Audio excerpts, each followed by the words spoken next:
ರಾಜ್ಯದಲ್ಲಿ ಆರ್ಎಸ್ಎಸ್ ಅನ್ನು ವಿರೋಧಿಸಿಕೊಂಡು ನಿರಂತರವಾಗಿ ಹೇಳಿಕೆಯನ್ನು ಕೊಡ್ತಾ ಬರ್ತಾ ಇದ್ರು ಪ್ರಿಯಾಂಕ ಖರ್ಗೆ. ಆದರೆ ಈಗ ಪ್ರಿಯಾಂಕ ಖರ್ಗೆ ಆದ ಮೇಲೆ ಸಿದ್ದರಾಮಯ್ಯನವರ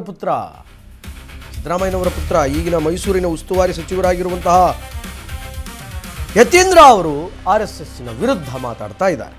ಪ್ರಿಯಾಂಕ ಖರ್ಗೆ ಬಳಿಕ ಸಿದ್ದು ಪುತ್ರನಿಂದ ಈಗ ಸಂಘರ್ಷ. ಸಂಘ ಪರಿವಾರದ ವಿರುದ್ಧ ಗುಡುಗಿದ ಮಂತ್ರಿ ಯತೀಂದ್ರ ಸಂಘ ಪರಿವಾರದ ವಿರುದ್ಧ ಮಾತಾಡ್ತಾ ಇದ್ದಾರೆ. ಆರ್ಎಸ್ಎಸ್ ಟೀಕೆ ವರದಲ್ಲಿ ಮಂತ್ರಿ ಯತೀಂದ್ರ ಇಲ್ಲಸಲ್ಲದ ಮಾತುಗಳನ್ನು ಆಡಿದ್ದಾರೆ ಅನ್ನುವಂಥ ವಿಚಾರಗಳು ಬೆಳಕಿಗೆ ಬಂದಿವೆ. 1000 ಹೆಡೆಗಳ ವಿಷ ಸರ್ಪಕ್ಕೆ ಸಂಘ ಪರಿವಾರದ ಹೋಲಿಕೆಯನ್ನು ಮಾಡಿದ್ದಾರೆ. ಸಂಘ ಪರಿವಾರ 1000 ತಲೆಗಳ ವಿಷ ಸರ್ಪದಂತೆ. ಆರ್ಎಸ್ಎಸ್ ಸಿದ್ಧಾಂತ ಸಮಾಜವನ್ನು ವಿಭಜನೆ ಮಾಡುತ್ತೆ.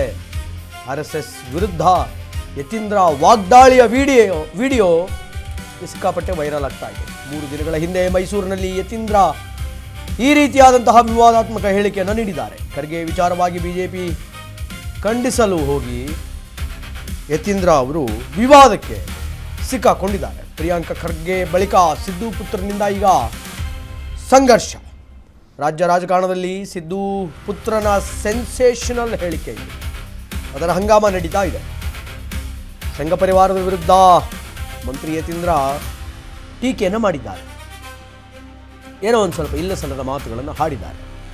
1000 ಹೆಡೆಗಳ ವಿಷ ಸರ್ಪಕ್ಕೆ ಆರ್ಎಸ್ಎಸ್ ಅನ್ನು ರಾಷ್ಟ್ರೀಯ ಸ್ವಯಂ ಸೇವಕ ಸಂಘವನ್ನು ಹೋಲಿಸಿದ್ದಾರೆ. ಸಂಘ ಪರಿವಾರ 1000 ತಲೆಗಳ ವಿಷ ಸರ್ಪದಂತೆ ಅನ್ನುವಂತಹ ಮಾತನ್ನು ಆಡಿದ್ದಾರೆ. ಆರ್ಎಸ್ಎಸ್ನ ಸಿದ್ಧಾಂತ ಸಮಾಜವನ್ನು ವಿಭಜನೆ ಮಾಡುತ್ತೆ ಅಂತ ಯತೀಂದ್ರ ಆರೋಪ ಮಾಡಿದ್ದಾರೆ. ಆರ್ಎಸ್ಎಸ್ನ ಸಿದ್ಧಾಂತ ದೇಶವನ್ನು ಇಬ್ಬಾಗ ಮಾಡುತ್ತೆ, ಒಡೆಯುತ್ತೆ, ವಿಭಜನೆ ಮಾಡುತ್ತೆ ಅನ್ನುವಂತಹ ಮಾತನ್ನು ಯತೀಂದ್ರ ಹೇಳಿದರು. 1000 ವಿಷ ಸರ್ಪಕ್ಕೆ ಆರ್ಎಸ್ಎಸ್ ಅನ್ನು ಹೋಲಿಸಿದರು. ಏನು ಮಾತಾಡಿದ್ದಾರೆ ಅಂತ ಕೇಳ್ಕೊಂಬರೋಣ. Byte please. ಉತ್ತರಾಖಂಡದ ನಮ್ಮ ಪಕ್ಷದ ವಿರೋಧ ಪಕ್ಷದ ನಾಯಕರು ಆಗಿರುವಂತಹ ಮಾನ್ಯ ಮಲ್ಲಿಕಾರ್ಜುನ ಖರ್ಗೆ ಅವರು ಆಗಸ್ಟ್ 8ನೇ ತಾರೀಕು ಉತ್ತರಾಖಂಡದ ಹಲ್ದ್ವಾನಿಯಲ್ಲಿ ಒಂದು ರ್ಯಾಲಿಯಲ್ಲಿ ರಾಮಲೀಲಾ ಗ್ರೌಂಡ್ ನಲ್ಲಿ ಒಂದು ರ್ಯಾಲಿಯಲ್ಲಿ ಭಾಗವಹಿಸಿದರು. ಆ ರ್ಯಾಲಿನಲ್ಲಿ ಅವರು ಭಾಗವಹಿಸಿ ತೆರಳಿದ ನಂತರ ಅಲ್ಲಿನ ಶ್ರೀರಾಮ ಸೇನೆಯವರು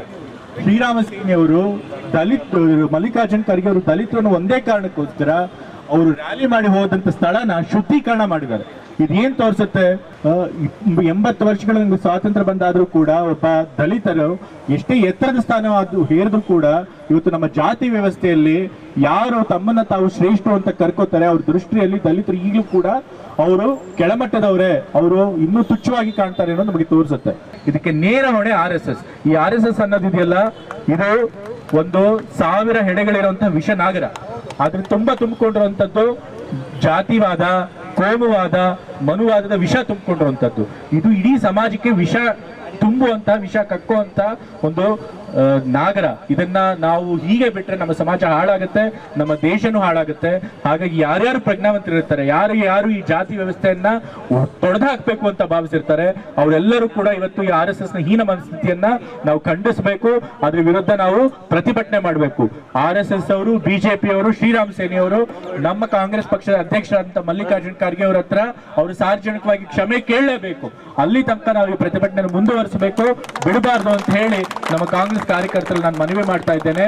ನಮ್ಮ ಪಕ್ಷದ ವಿರೋಧ ಪಕ್ಷದ ನಾಯಕರು ಆಗಿರುವಂತಹ ಮಾನ್ಯ ಮಲ್ಲಿಕಾರ್ಜುನ ಖರ್ಗೆ ಅವರು ಆಗಸ್ಟ್ 8ನೇ ತಾರೀಕು ಉತ್ತರಾಖಂಡದ ಹಲ್ದ್ವಾನಿಯಲ್ಲಿ